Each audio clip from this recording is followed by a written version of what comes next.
Alam mo ba yung pinaka-nakakatakot na makita pagkatapos ng sahod? Hindi yun yung ex mo at hindi rin masyado yung notification ng utang, kundi yung electric bill. Oo, yung Meralco bill po natin. Kasi aminin natin, isang pindot lang ng aircon, isang charge lang ng cellphone, isang laba lang sa washing machine, parang tumutunog na cash register na kaching, kaching, kaching! Pero ang tanong, bakit nga ba parang napakamahal ng kuryente dito sa atin sa Pilipinas? At bakit parang taon-taon na lang wala namang gumagaan? Alam mo, hindi lang ito simpleng reklamo ng nagbabayad ng Meralco o ng electric cooperative.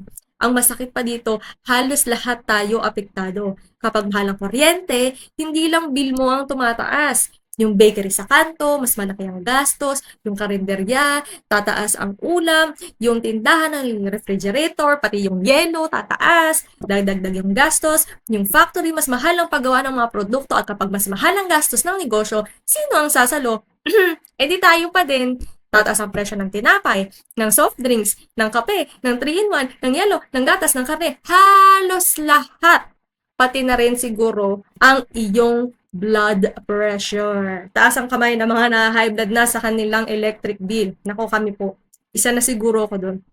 Kaya kung minsan iniisip natin bakit nga ba ang mahal ng bilihin at alam mo ba isa ang dahilan diyan, ang mahal nating kuryente. Ngayon baka sabihin ng iba, wala naman kaming aircon. Hindi lang naman po aircon ang usapan at kahit hindi ka direktang gumagamit ng maraming appliances, lahat ng binibili mo, dumaan po yan sa pabrika. Dumaan yan sa warehouse. Dumaan yan sa truck at lahat ng yan gumagamit ng kuryente. Kaya kahit simpleng itlog, may parte po yan sa presyo ng kuryente. Ngayon, ang tanong, normal ba ito? Hindi naman masama ang magbayad ng tama pero bilang mamamayan, karapatan naman po natin ang magtanong, bakit nga ba ganito kataas Meralco? Ano ang long-term na solusyon dito? May ginagawa po ba tayo na paraan? May ginagawa po ba tayo ibang paraan para mas maging stable at mas maging mura man lang ang supply ng kuryente? Kasi alam nyo po, hindi po pwede na lagi nyo kaming sasagutin na magtipid na lang kayo. Dahil hindi habang buhay, sapat ang pagtitipid kung hindi nyo naman po naayos ang mismong sistema. Or better yet, wag niyo pong gawing monopoly. Dapat naman po ay mag-open kayo ng iba pa. Kasi 'di ba, syempre, parang sa tindahan, kung yun lang yung may available na ganung produkto, kahit gaano kamahal, magpo-purchase at magpo-purchase ka. Pero kung magkakaroon ng competition, makakapamili yung mga consumers, so magkakaroon ng balanse dun sa presyo. Alam mo, kailangan nating ma-realize ang bagay na ito. Dito pumapasok isang bagay na madalas nating nakakalimutan or natitake for granted na kapag eleksyon, hindi lang tayo pumipili ng tao. Pumipili tayo ng klase ng pamamahala. Ulitin po natin ha, hindi lang tayo basta pumipili ng tao.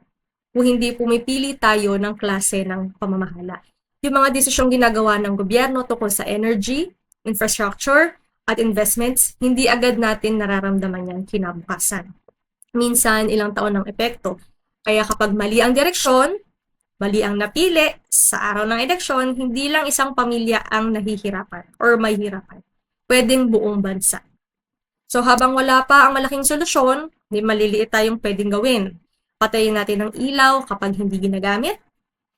Tanggalin natin ang saksak ng mga appliances na hindi po natin ginagamit. Even yung charger natin na wala namang nakasaksak na gadget, tanggalin po natin yan. Or better yet, kung meron kayong extra na budget, maglaan po kayo ng mga extensions. Alam mo yung may kanya-kanyang button sila per outlet. Yon, I think makakatulong yon para makasave ng energy. At isa pa, magplano tayo ng budget. Let us support local businesses. At higit sa lahat, maging mapanuri po tayo. Kapag may narinig kang pangako, lalo na galing sa politiko, tanungin mo muna, paano? Ano ang plano? At higit sa lahat, kailangan kung matagal na siya sa politics, kita mo na yung track record niya. I-check mo yung track record niya. Dahil hindi sapat lang ang magagandang slogan. Sa mga nag-a-adulting na ngayon, bukod pa sa ating mga adults na dito na nanonood. Ngayong ikaw na ang nagbabayad ng kuryente. Sa tingin mo ba, sulit ang napupuntahan ng pambayad mo? Sulit ba ang binabayaran nating kuryente? Na pag tinignan mo yung bill mo ngayon, daig pa yung listahan ng atraso ng ex mo sa'yo. What? Ano sa palagay mo ang dapat unahin ng gobyerno para gumaan ang buhay nating mga ordinaryong Pilipino? I-share mo ang opinion mo sa comments at baka sa simpleng diskusyon ay may matutunan tayong lahat. Kung gusto mo ng content na nagpapaliwanag ng mga isyong direktang nakakaapekto sa ating pang-araw-araw na buhay, walang sigawan, walang paninira, at nakabatay tayo sa impormasyon, follow mo lang ating page, subscribe ka sa ating channel, dahil mas madaling gumawa ng tamang desisyon kapag mas marami tayong alam. Hindi lang tuwing eleksyon, kundi araw-araw bilang isang Pilipino. See you in the next one!